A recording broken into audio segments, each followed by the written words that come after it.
Halo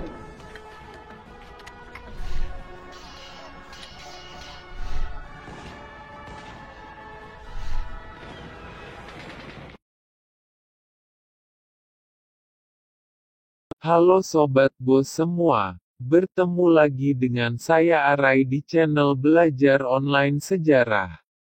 Pada kesempatan kali ini kita akan membahas tentang candu dan pengaruhnya di Nusantara.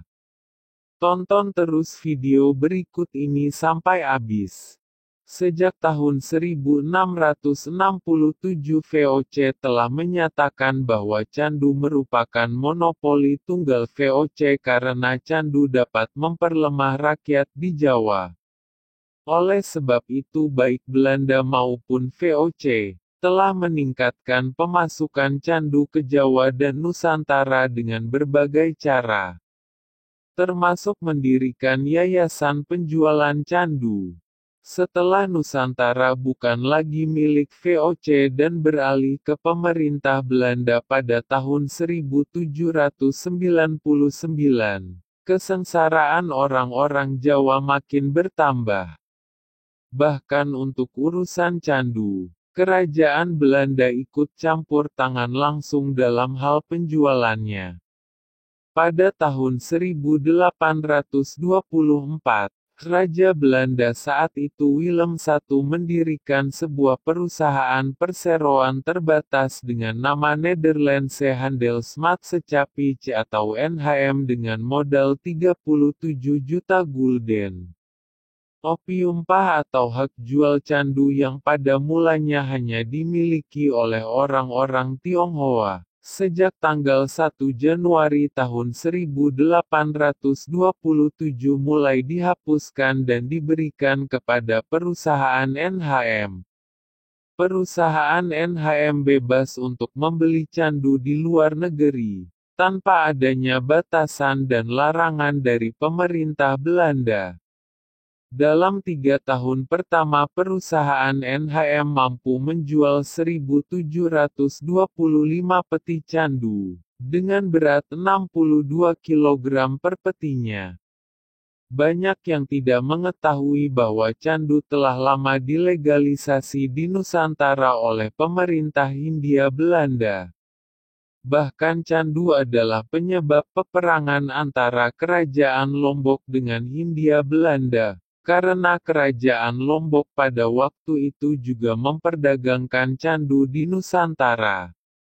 Pabrik candu pertama yang didirikan pada tahun 1894 di Struiswyk dan Mr. Cornelis atau Jatinegara ternyata tidak mampu lagi untuk memenuhi kebutuhan akan tingginya permintaan candu hisap di Nusantara. Sehingga tahun 1901 didirikanlah pabrik candu modern yang berada di daerah Salemba, lengkap dengan jalur kereta apinya untuk membawa bertonton candu mentah dari pelabuhan ke pabrik tersebut. Mesin-mesin pengisian candu yang ada di pabrik modern tersebut didatangkan langsung dari Belanda. Dan pabrik candu tersebut mempekerjakan lebih dari 1.000 tenaga kerja pribumi. Candu hisap yang dibuat oleh pemerintah Hindia Belanda, merupakan awal dari perindustrian modern yang muncul di Batavia. Pada awalnya candu mentah atau opium yang merupakan bahan utama pembuatan candu hisap didatangkan dari Smyrna, Turki. Selanjutnya opium tersebut dikirim ke negeri Belanda dan baru kemudian dikapalkan menuju Nusantara.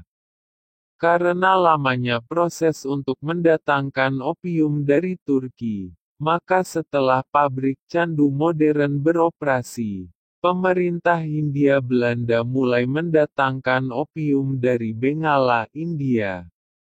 Selain mendatangkan keuntungan bagi pemerintah Belanda, candu ternyata juga digunakan untuk memikat orang-orang pribumi agar mau bekerja pada pemerintah kolonial Belanda. Catatan pemerintah Belanda di tahun 1913 dikatakan bahwa 60% tentara Hindia Belanda yang berasal dari etnis Jawa adalah penghisap candu.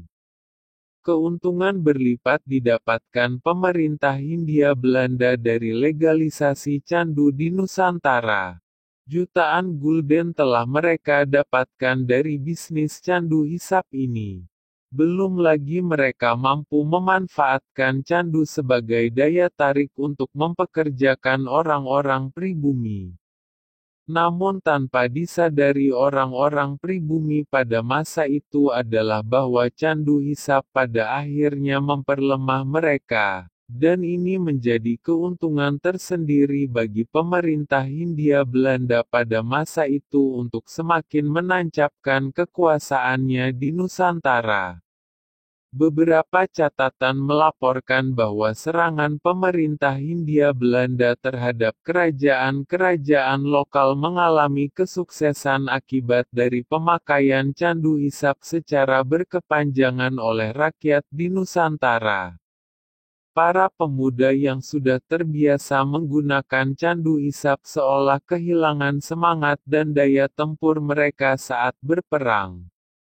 Kegemaran akan menghisap candu juga mempengaruhi mental beberapa kaum bangsawan sehingga mereka sulit melepaskan diri dari ketergantungannya pada pemerintah Hindia Belanda. Nah Sobat Bos, itulah penjelasan tentang candu dan pengaruhnya di Nusantara. Semoga video ini bermanfaat bagi kalian semua. Sampai bertemu kembali di video-video berikutnya. Sehat selalu untuk kalian semua. Terima kasih.